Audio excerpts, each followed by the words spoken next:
Thanks for joining me for this week's business tip. Today, we're going to talk about how to embody your brand. The first thing that you need to know when you're trying to embody your brand is what your brand is.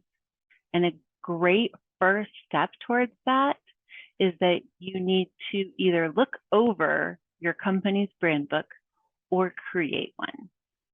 Now, a brand book is going to have the brand's logo, the colors, whether it's PMX or HEX or ideally both.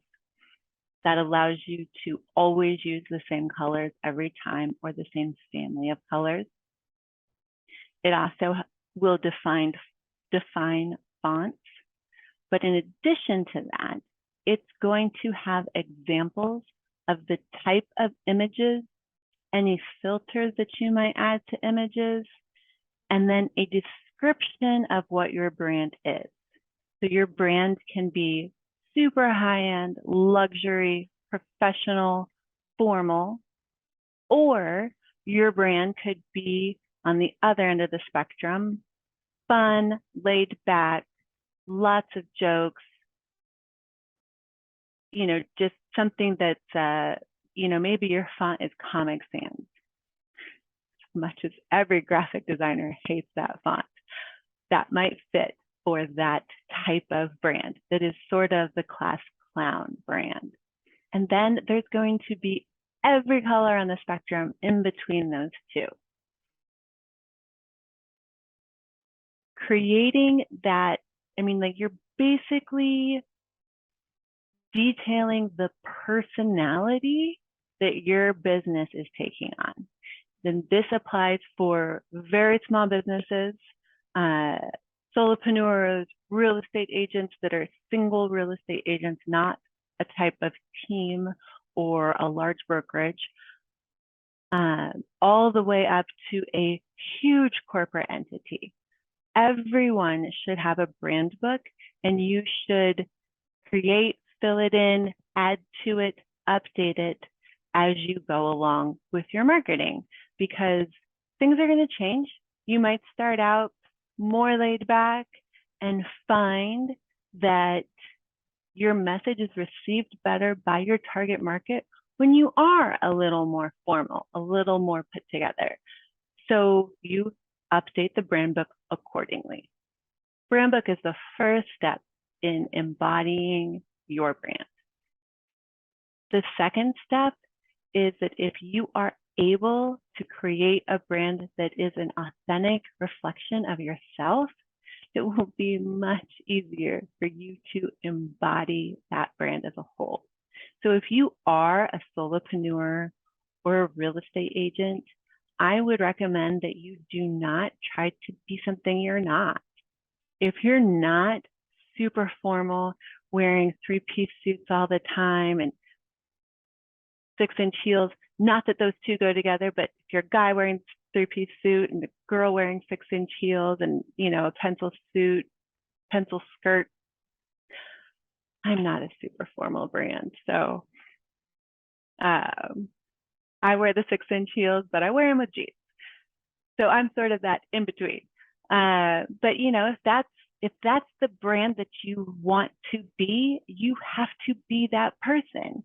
If you are the three-piece suit kind of guy and you're trying to be a class clown brand, it's going to come across as inauthentic.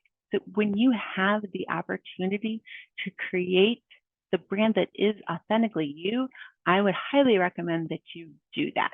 It's going to take a lot less energy. It's going to come across as better, and people are going to trust you faster because it's going to feel real to them.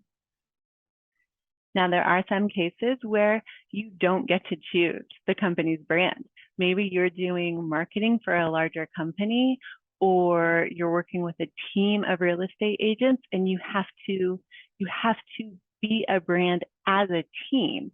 You can each individually have your own twist on things, but when you're doing the team branding, it needs to be consistently the team.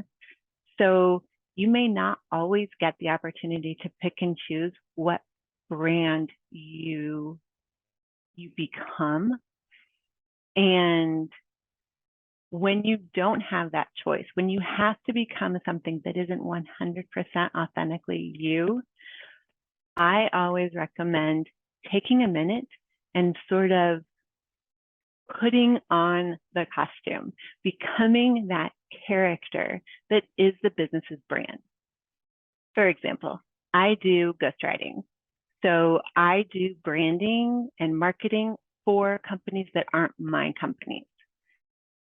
And even though I am not that business, when I need to do marketing for that business, I take 5 minutes, flip through the brand book, become familiar with it, start basically putting on that costume as an actor, putting on that makeup, becoming whatever that brand is. My authentic brand is not Class Clown, but when I am doing marketing for a business that has an identity that is more Class Clown, I have to become that Class Clown identity in order for my social media posts to be on brand for that company, in order for my comments, my replies to comments to be on brand for that company. Some companies that I work for use emojis, some do not. All of that is detailed in the brand book, so I never forget. And if you are doing marketing and you don't get to choose the brand, you have to become whatever brand is given to you.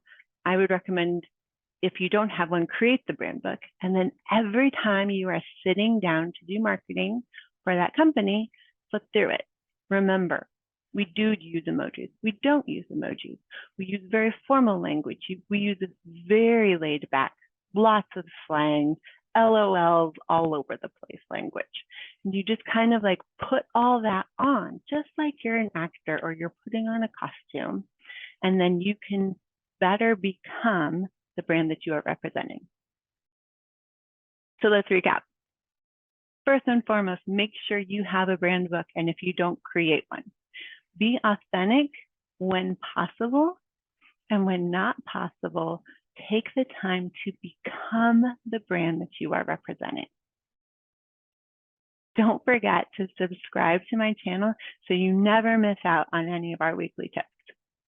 Next week, I'm going to talk about how I doubled my sales in less than a year, and how you can too.